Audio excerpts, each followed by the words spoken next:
Welcome to the Allergy and Asthma Network's 2016 webinar series titled Advances in Allergy and Asthma. I'm Sally Schessler, the network's Director of Education. It's my pleasure to welcome you today to the May edition of our 2016 webinar series.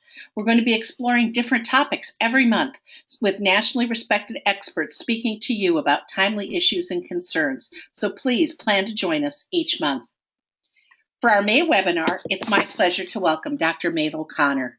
She is board certified by the ABIM and ABAI. She is only one of 3 allergy and immunology specialists to have completed the University of Arizona Fellowship in Integrative Medicine and was selected by her peers for the Best Doctors of America database from 2011 to 2015. Dr. O'Connor has been one of Charlotte Magazine's annual top doctors for pediatric and adult allergy and immunology since 2007. She attended the University of South Carolina School of Medicine, completed her IM residency at the University of Texas, and her allergy and immunology fellowship at the National Jewish Medical and Research Center. She serves on the American College of Allergy, Asthma, and Immunology Board of Regents and Advocacy Council and is Speaker of the House of Delegates, chairs the college's Integrative Medicine Committee, and has served as co-chair of Women's Health Committee, and she's active on the website editorial board. She chaired the college's logo redesign committee in 2014 and is on the annual meeting planning committee. She's a Practice and Parameters Annals of Allergy and Immunology journal reviewer. She's the founder of various patient support groups in Charlotte, offering her patients and others throughout the community afflicted with allergic immune disorders an opportunity to discuss their experiences and listen to expert advice. Dr. O'Connor is the only board-certified allergist in Charlotte performing clinical research, and she has published numerous articles on allergic rhinitis, asthma, desensitization, immunotherapy, atopic dermatitis, and food allergy. A national expert, Dr. O'Connor has been honored to present lectures on various allergy and immunology topics to local, national, and international audiences.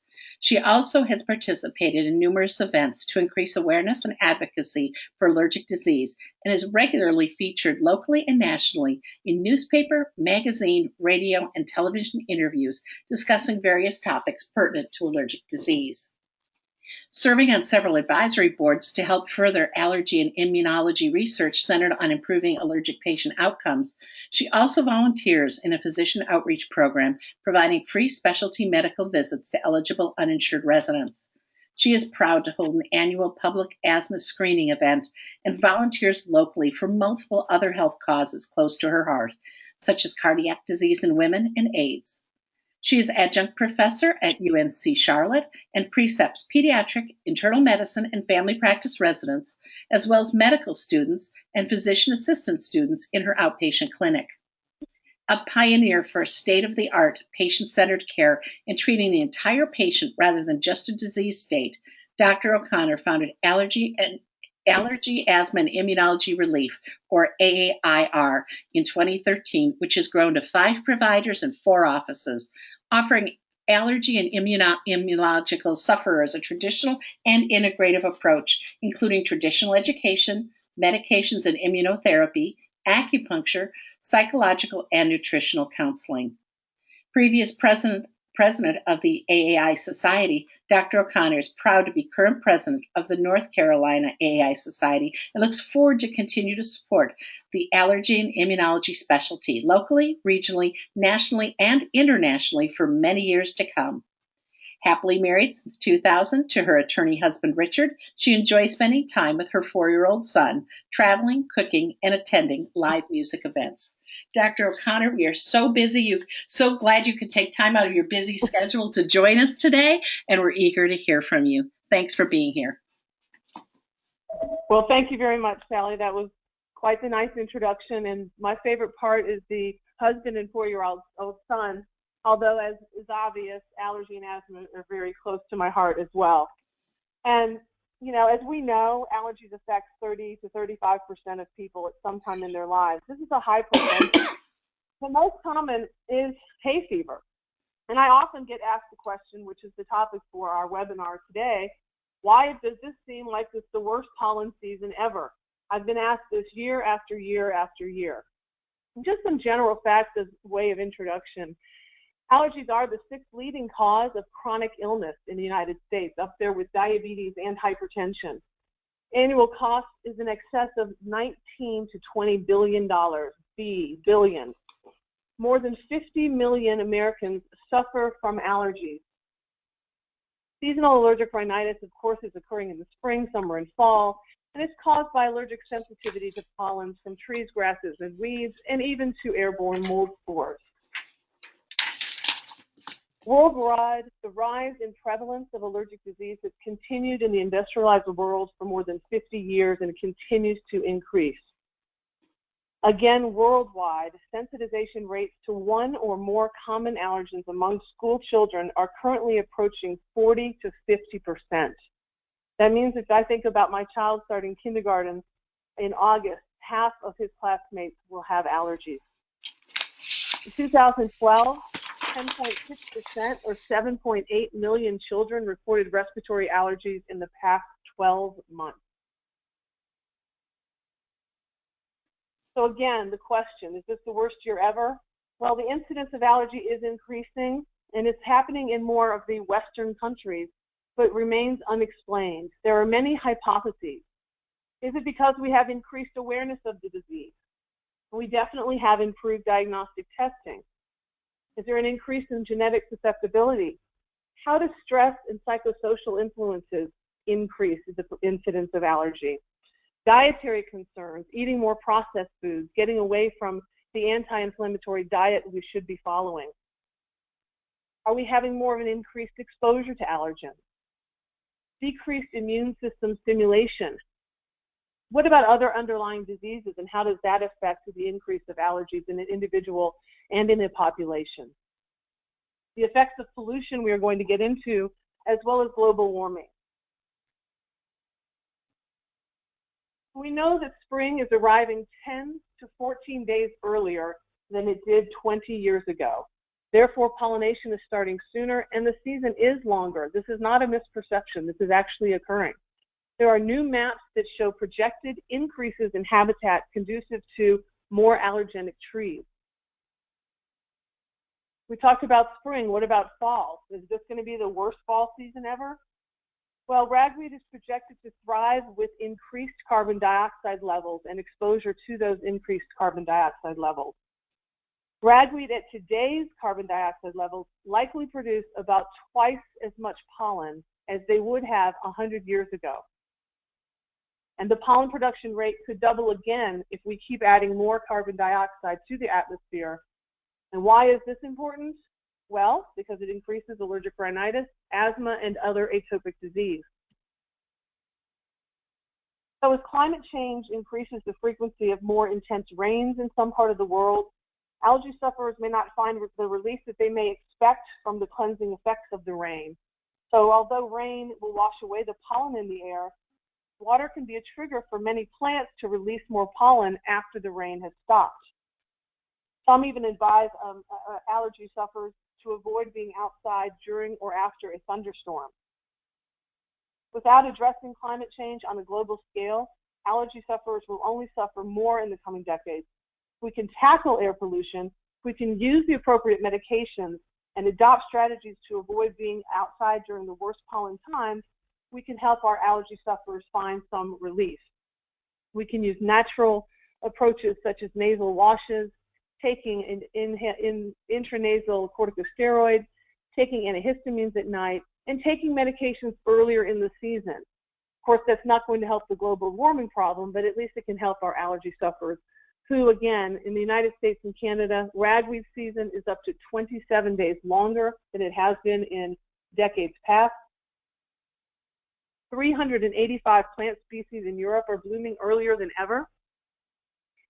Some more general statistics, allergic rhinitis generates more than 12 million doctor visits each year. That's why we're getting into the billions as far as the costs are concerned. 35 million Americans allergic to pollen and mold. So what is the root cause? We're looking here at climate change.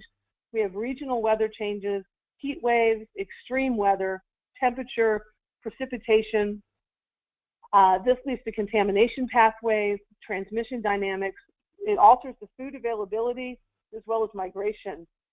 Health effects after moderating influences, research, and adaptation measures lead to temperatures related to illness and death, extreme weather-related health effects, air pollution-related health effects, water and food-borne diseases, also vector and rodent-borne diseases. This, of course, can also lead to psychological effects, malnutrition, which then starts the cycle back again, adaptation measures, going back to the contamination pathways. And you can see that the root cause that was published in 2000 in Environmental Health Perspectives, and really is a nice picture of what we are talking about. This is just looking at our current worldwide climate. And as you can see, up at the top, the subarctic is much smaller than it has been in decades past. We are losing the subarctic part of our climate, having more humid, continental, humid subtropical, and also more arid regions in the world. This is important because dry, windy climates leads to wind blowing pollen into the air, causing hay fever. Rain and more rainy, humid climates lead to mold and dust mites being able to thrive. Moisture also weighing down that pollen, keeping it on the ground, but also we discussed the effects of rain earlier. Colder climates can also trigger asthma, heat, of course, being the worst because air pollution is worse on hot summer days. And it is well known that ozone and smog can be a serious trigger for allergic asthma, and these are more prevalent on these hot summer days, which we are starting to really experience here in Charlotte, North Carolina. So what about weather? So during a rainstorm, again, the pollen in the environment can get saturated and fracture, and this can release smaller pollen particles into the air at a much higher concentration. And this is important, again, because it can trigger not only symptoms of allergic rhinitis, but also symptoms of asthma. And the more rainy seasons we have can lead to, again, that question, why is this year the worst year? Why is it so much worse than last year? Looking at here at the Mauna Loa Observatory, this was looking at decades of parts per million of the atmospheric CO2. This was done at the Scripps Institution of Oceanography. You can see quite clearly on the left the beautiful observatory, and on the right the data that came out of the work that was done here. And as you can see, from 1960 to 2010, a huge increase in the CO2 parts per million. And as you can see, from 1990 through 2010, it seems to be rising at an exponential rate. So what is the greenhouse effect? Most are familiar with it, but just for sake of introduction, on Earth, the atmosphere is warmed by absorption of infrared thermal radiation from the underlying surface, absorption of shorter wavelength radiant energy from the sun, and convective heat fluxes from the surface. Greenhouse gases in the atmosphere radiate energy, some of which can be directed to the surface and lower atmosphere. The mechanism that produces this difference between the actual surface temperature and the effective temperature is due to the atmosphere, and this is known as the greenhouse effect. So it is the process by which radiation from the planet's atmosphere warms the planet's surface to a temperature above what it would be without the atmosphere. And this is, of course, critical to human life. Unfortunately, some of our activities, such as the burning of fossil fuels, clearing of forests, have intensified the natural greenhouse effect. And this, of course, is what's leading to global warming.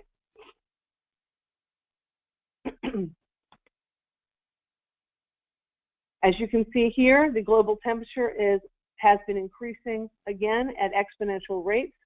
Starting in about 1910, had a little bit of a drop-off in 1940 to 1980, but from 1980 through 2000, you can see the global temperature is increasing, and this is the global warming effect caused by the greenhouse effect being ineffective.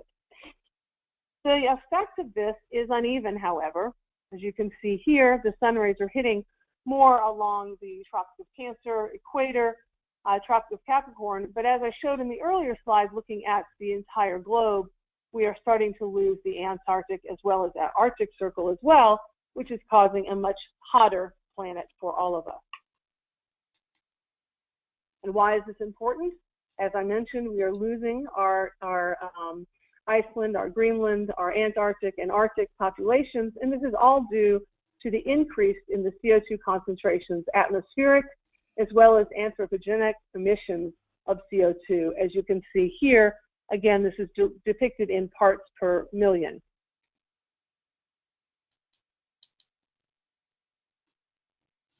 Other effects of global warming and increased pollution. You can see here the flooding that has occurred due to hurricanes, particularly in Florida. We saw this in New Orleans, and all the deleterious health effects of that, as well as being too dry, such as the dangerous fires that have been seen not only in California, but also out throughout Colorado. Droughts, again, then leading to poor food supply, leading to pro-inflammation, again, increasing our risks and rates of allergic disease. We are all familiar with the snowpocalypse from 2015, snow in February, even in climates such as where I live, where we don't typically, that's usually when spring is typically starting. But again, due to these climate changes and global warming, we are seeing weather changes at odd times of the year that should not be occurring.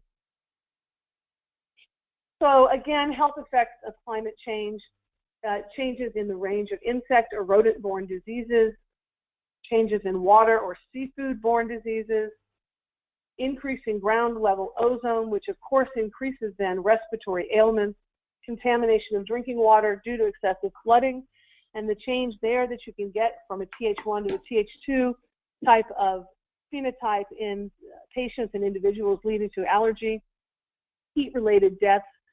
There are fewer cold-related deaths, although they do occur, and then again, that increased prevalence of allergies that I have mentioned. So the Duke University Forest Atmosphere Transfer and Storage Experiment, or FACE experiment. There were 4 FACE plots to provide elevated atmospheric CO2 concentration, 4 plots that provide ambient CO2 control, and then ragweed pollen was selected at differing CO2 concentrations. And this goes back to the introduction earlier when I mentioned this is going to be the worst fall season that we have, as it is seeming to be one of the worst springs. As you can see here on the left of the slide, this is showing the effect of CO2 concentration on ragweed pollen. So the grams of pollen per plant, as you can see on the y-axis, and the CO2 levels on the x-axis. As you go up on the right of the slide, you can see correlating at 280 parts per million, 4.8 grams of pollen, 370 parts per million, nearly 11 grams of pollen, 600 parts per million, nearly 21 or 20.5 grams of pollen. And this correlates then also even looking at it down to the ELISA level, ELISA milligram per protein. You can see there 4490, 5290, and 8000. So clearly there is an increase in the grams of pollen per plant as the plants are exposed to increasing levels of CO2. So there was another question that came that was published in JACI in 2003. Okay, we see that there's a rise in CO2 and this is causing a rise in the ragweed pollen, but does this happen everywhere? Is it the same in each environment? And so the change in average daytime CO2 concentration from downtown Baltimore was evaluated to an organic or rural farm. So there was farm, park, and city. And as you can see here, again, there was an increase in the ragweed pollen per plant. It was less in the farm, more in the park, and higher in the city, as you would expect, because there would be higher exposure to CO2. So this answered that question. And this also looked at similar ragweed production by location, but looking at the day of the year. So in the rural versus the semi-rural versus the suburban versus the city, this is depicting not only the higher number of ragweed pollen, but the length of the pollen season. And as you can see, it is longer with higher exposures to the CO2. this is another article published by the same authors in 2011, and looking at recent warming by latitude associated with increased length of ragweed pollen season in central North America. And this was just looking from 1995 through 2009, looking across the country at different latitudes from Texas, Oklahoma, excuse me, Wisconsin, etc., and through Canada. And as you can see here, the change in length of ragweed pollen season was a function of latitude, and this is more graphically depicted here, just showing that warming increases with increasing latitude, and therefore you have the correlate change in the amount of ragweed pollen as well as the change in the length of the ragweed pollen season itself.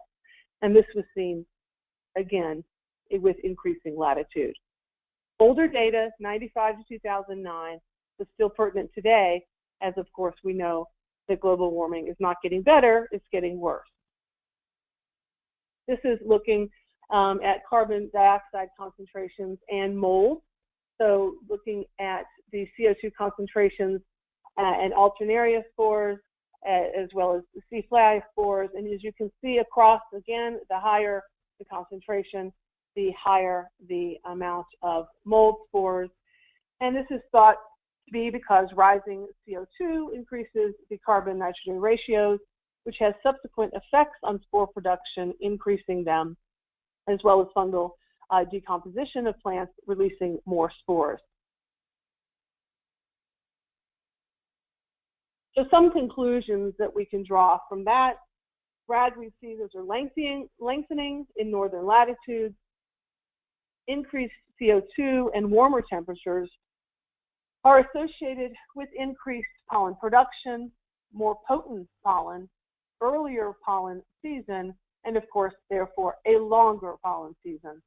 So we have, again, answers to the question. Yes, this season may be worse than last year, and we've shown reasons why. And it may be not only because there's more pollen, it's more potent, but anything that lasts longer certainly seems worse if you're suffering. Other conclusions: other allergenic plants and molds are also increasing with increased CO2. And this global increase in exposure corresponds with increased prevalence of allergic rhinitis and asthma, which I will show now. Excuse me. I had a little bit of a cold, so I apologize for the hoarseness of my voice. I actually am not an allergy sufferer, thankfully, but I certainly do sympathize with those who are. So this is just looking again back at that atmospheric CO2 at the Mauna Loa Observatory, those parts per million that I showed increasing in the previous slide, correlating over here with the prevalence of asthma and allergic rhinitis. You can see that that correlates nicely, and that was published in 2013. And it was not just allergic rhinitis, but asthma as well. If you laid those on top of each other, you almost would get a perfect match, other than between the years of 1985 to possibly 93. And this was published in May of 2013, looking at trends in allergic conditions among children between 1997 and 2011. And as you can see, the percentage of children aged 0 to 17 years with a reported allergic condition in the past 12 months increased from 1997 to 1999 over each one of these 3-year periods. And we're not talking here, we're not talking only about respiratory allergy as a percentage, but also skin allergy and food allergy as well. So I often also get asked that same question, you know, why is food allergy on the rise? Nobody had food allergies when I was a child. I never saw so many kids with so much eczema. So although the topic today is more about allergic rhinitis and asthma, we see it across all the types of disease. So this is a little bit more of a detailed slide, and this is just showing in the third National Health and Nutrition Examination Survey, NHANES 3, that we're all familiar with, skin tests to 10 allergens were administered to over 10,000 subjects aged 6 to 59 years of age, and this was from 88 to 94. And you can see the data from NHANES are shown in the pie chart to the left.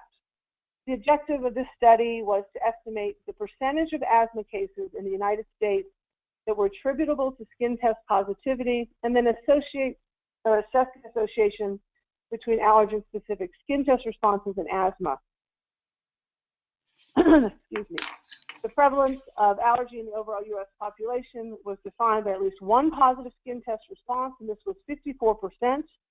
The prevalence of allergy among subjects with asthma was 78.9%, and 56% of the asthma cases were attributable to allergy based on a population attributable risk calculation, which considered the prevalence of allergy among subjects with asthma and the adjusted odds ratio for the AHP Asthma Association. Now, the SARP characterized allergic status in a cohort of patients with mild. There were 164 with mild, moderate, there were 70, or severe, 204. The objective of that was to identify and characterize a large number of subjects with severe asthma and analyze the overall contribution of factors that had been previously associated with severe asthma. And that included not only age of onset, disease severity, allergy, duration of disease, but also comorbidities. And in that, 85%, 87%, and 71% of patients had at least one positive skin test for patients with mild, moderate, and severe asthma, respectively. And you can see that on the right in the bar graph. It's a little bit off. The percentage signs moved down a little bit. I do apologize for that. But the percentage of severe asthma patients with allergy was significantly reduced compared with that of mild and moderate, but still remained 70% or greater allergic. And then just the Tenor study investigated patients 6 years of age or older with severe or difficult to treat asthma. Primary objective there was to collect prospective data to better understand the natural history of asthma in patients with severe forms of the disease. And the analysis was done to assess the prevalence of skin testing and to characterize differences using clinical and other asthma-related parameters.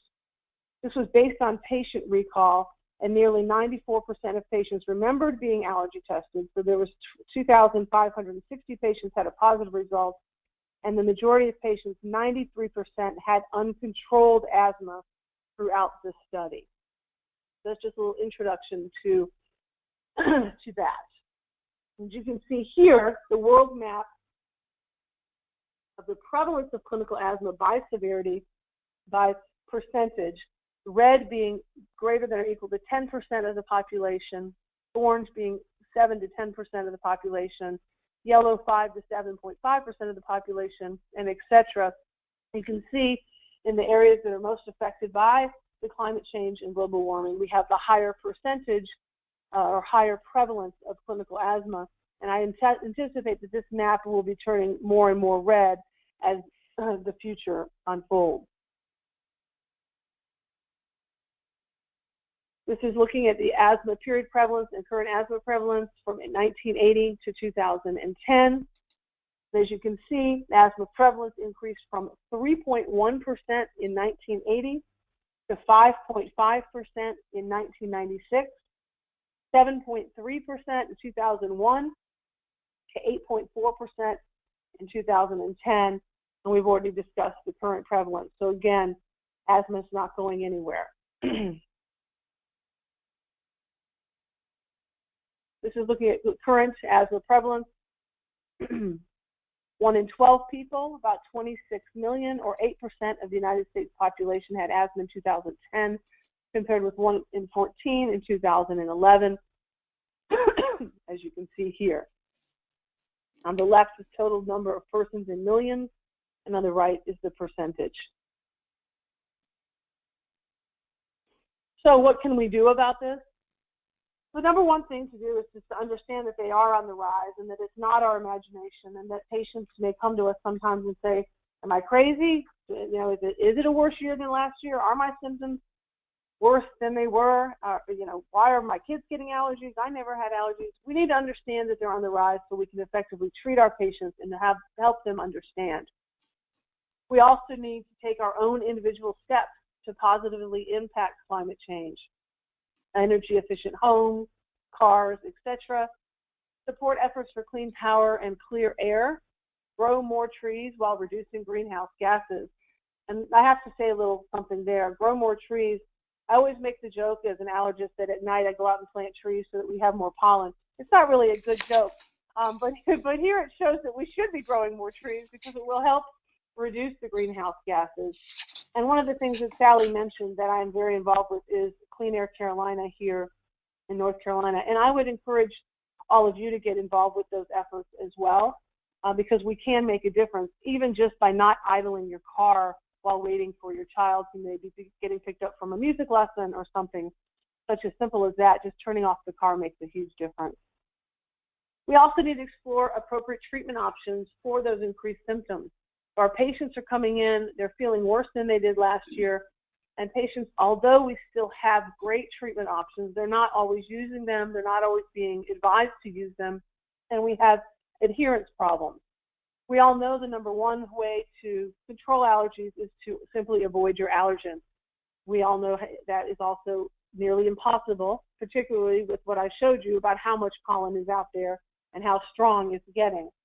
Pharmacologic options, we have intranasal steroids, we have antihistamines, we have saline irrigation, we have leukotriene antagonists. All of these are in our armamentarium and should be used appropriately. There are practice parameter guidelines for the appropriate treatment of allergic rhinitis, and these, of course, should be followed. Immunotherapy is underutilized. Traditionally, most of us use subcutaneous immunotherapy, but now we have 3 FDA sublingual immunotherapies, and we know that in Europe, sublingual drops are being used. And these, of course, are the ARIA guidelines, and these should be followed. Of course, they are guidelines, and there still is art to medicine, but we have these options available for our patients who are suffering with increased allergy symptoms, and we should definitely offer these to our patients. One thing on the guidelines, of course, is immunotherapy is there under moderate to severe. I think this could go down a little bit more to the left, and I would put it with mild, moderate, persistent up to the right. That's just my own personal opinion here. But I do not like a lot of polypharmacy in my patients who are suffering from increased allergies, particularly because you can have untoward side effects from that as well that can affect work performance, school performance, sleep, appetite, etc. As I mentioned, immunotherapy remains an underused treatment for allergic rhinitis, despite the large body of evidence that supports its effectiveness and safety for the treatment of allergic rhinitis. Its unique properties include a modifying treatment for allergic disease, and actually substantial healthcare cost savings have been shown repeatedly with immunotherapy. And this data is from 2010. We even have more now that backs this up. And having done the integrative medicine fellowship, I've always thought immunotherapy was actually the most natural, quote, cure, end quote, for our patients who suffer with allergic rhinitis and asthma. And patients, once they understand this, actually do become more adherent to this tried and true treatment for our allergy sufferers. So just as a reminder, global warming is making spring allergies bloom earlier. CO2 is making those ragweed pollens, those ragweed plants produce more and more robust pollen. Remember, don't wait to start medications. Our patients need to take medications prior to the start of the season and take them for the entire time of the season, even though the season is longer. We need to remember that there's more plant species that are blooming, and they're blooming early, they're blooming longer. The pollen season is lasting much longer. The cost is in the billions, but if we can all do some of those things that I mentioned individually to help with the global warming, to help with the environment, to treat our patients, we can at least maybe reduce their suffering to some degree.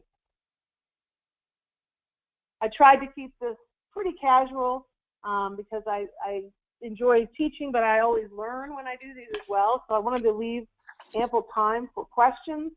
So if anybody has any, I would be happy to answer them. Or if anybody has any comments or something maybe I didn't address that you'd like to share, I'm always open for that as well.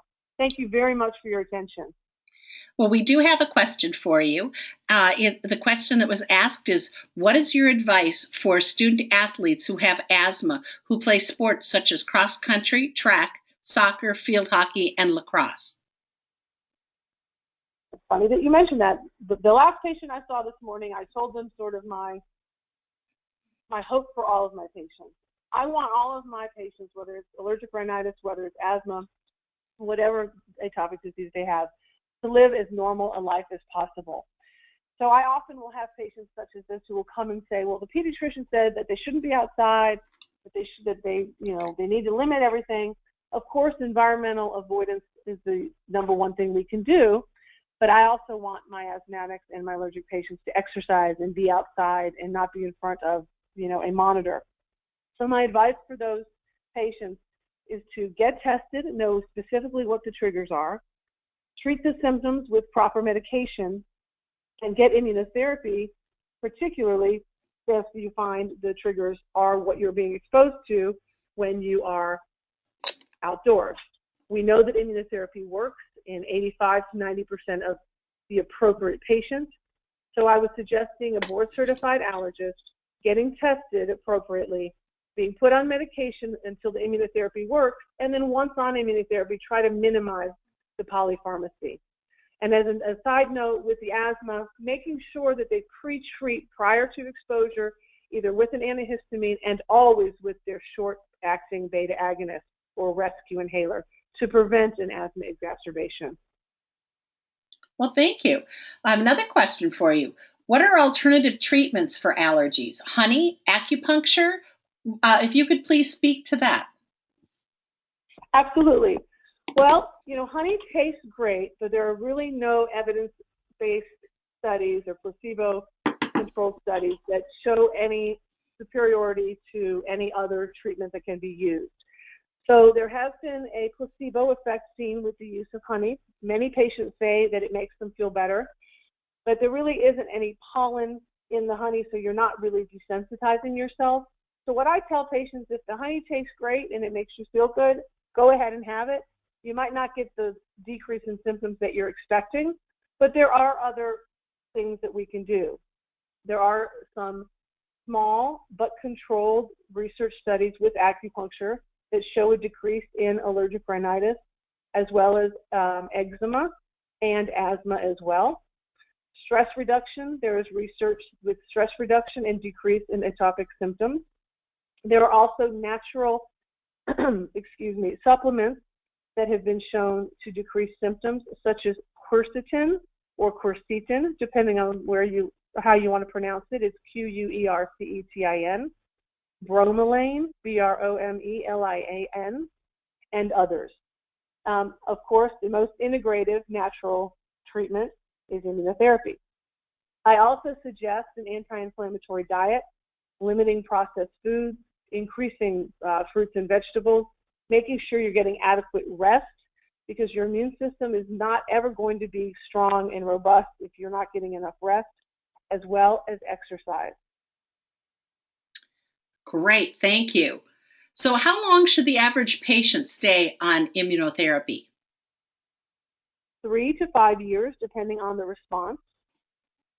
So typically, if a patient's doing great at 3 years, I may retest at that point and then be able to take them off. But I let them know up front that 3 to 5 years is the expectation. So not to be too disappointed that if it takes the full 5 years, that's what we would expect.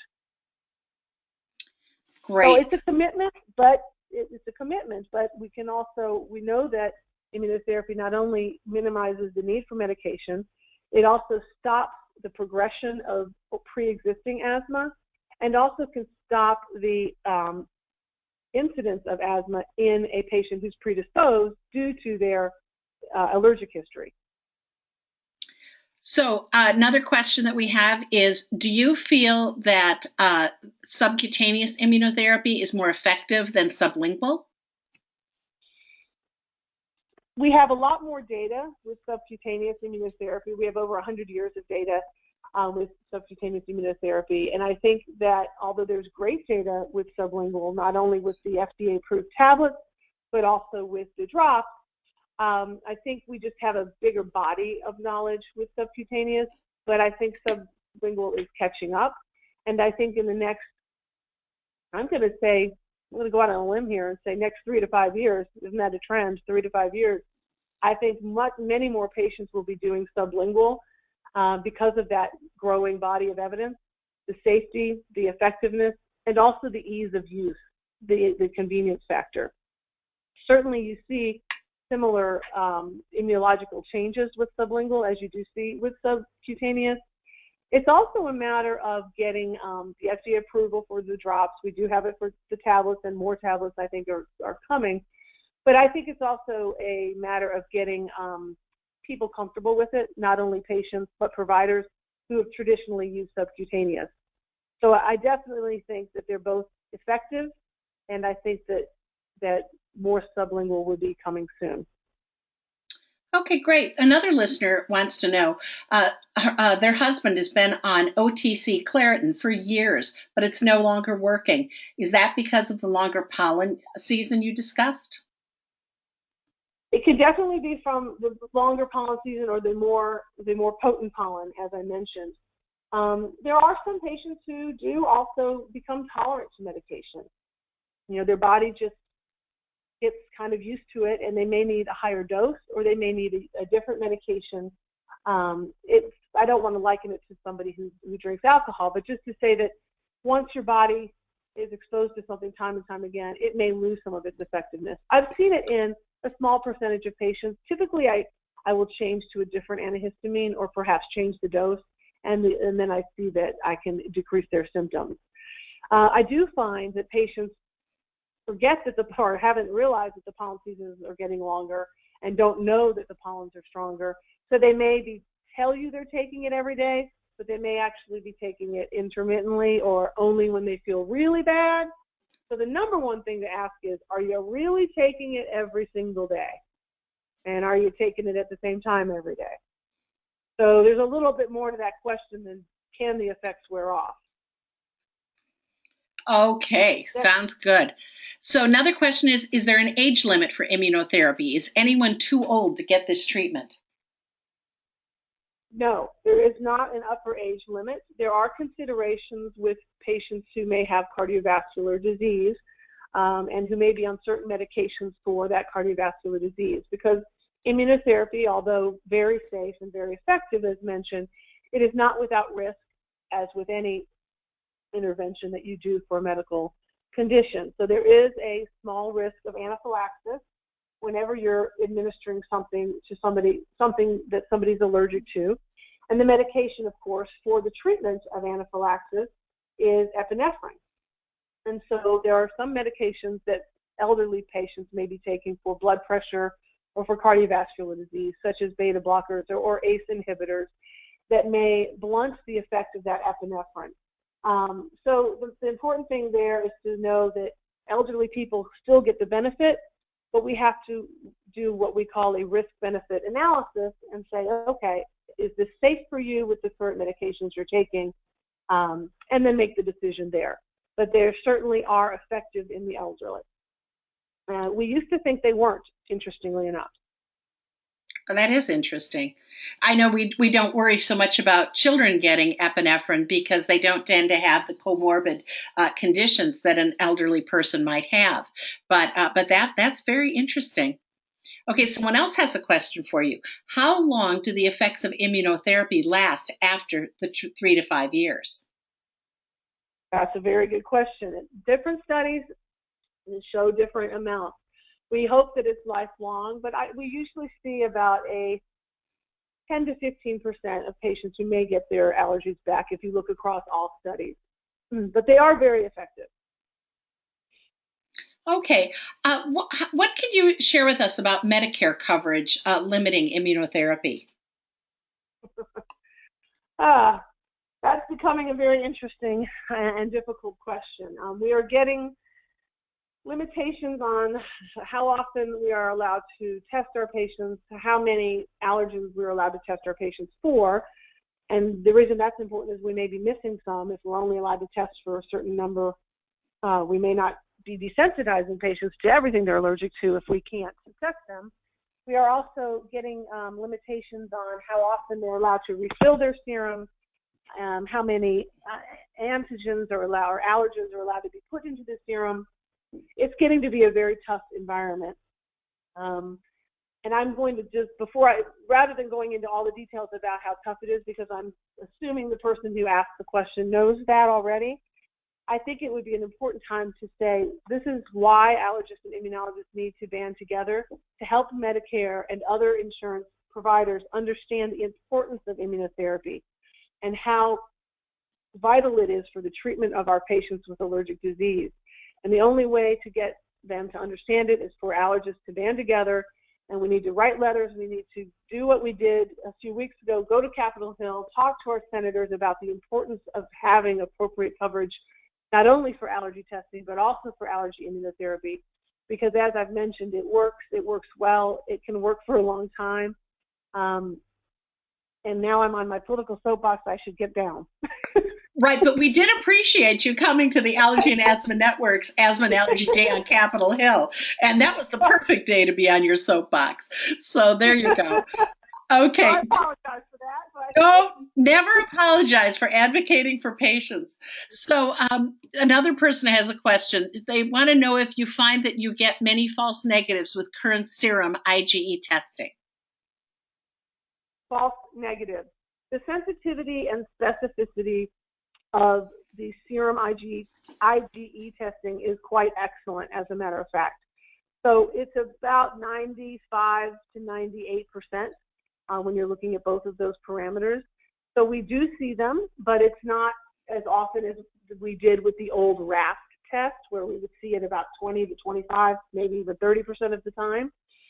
So when I suspect that I have a false negative, I go back to the history, I go back to the environment, I go back to the physical exam, and I say, okay, I really think that you really are allergic to that new cat, but that, IgE blood test didn't show that.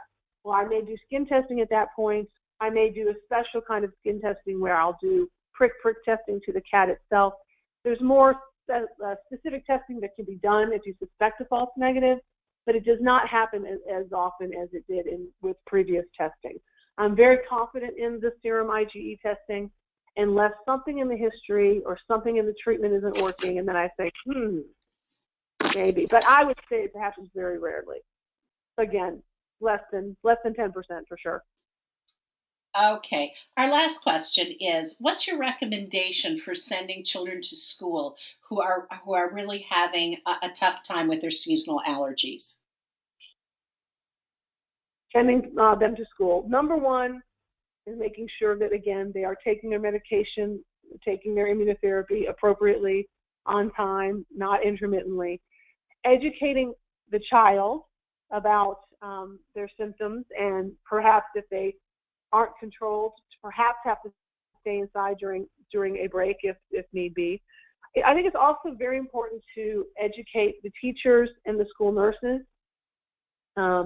If a patient has seasonal allergies, it's one thing, but if that also is coupled with asthma, that's very different.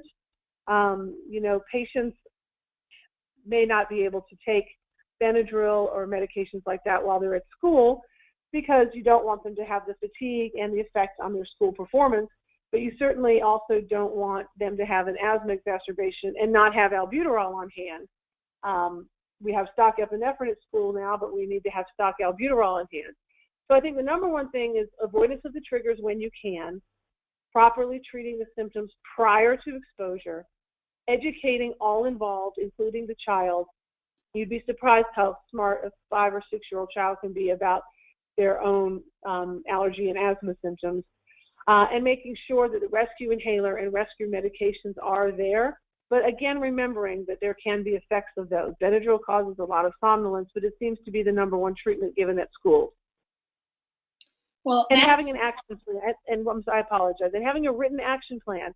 Even if it's somebody with severe allergic rhinitis, they may need an action plan just like an asthmatic, just like somebody who's at risk for anaphylaxis.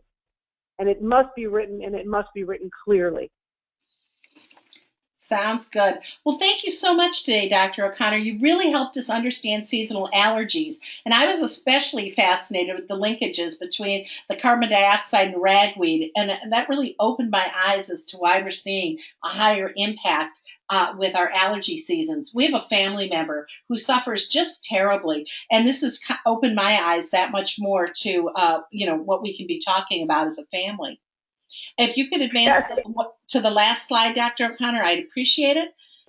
Sure, absolutely. Thank you. I'd like to encourage our listeners to be sure to register and join us for the remaining webinars in our series. The next one is June 21st at 4:00 p.m. Eastern Time.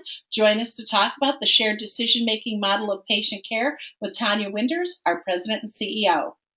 The mission of the Allergy and Asthma Network is to end the needless death and suffering due to asthma, allergies, and related conditions through outreach, education, advocacy, and research. I'd like one more time to thank you, Dr. O'Connor. Really glad you could be with us today. Thank you so much for the opportunity. I appreciate it very much. Thank you. Thank you. Spring. Please access the Allergy and Asthma Network's website at allergyasthmanetwork.org for valuable information with sections designed for patients and healthcare professionals. And finally, please look for information about our U.S. anaphylaxis summits in September. We're going to some great places this year, St. Louis, Missouri, Las Vegas, Nevada, and my very favorite in the world, we're going to Orlando to go to Disney World. We're going to have nationally respected experts talking about issues that are important to you. This is Sally Schessler, Director of Education, and on behalf of the Allergy and Asthma Network, thanks for joining us today.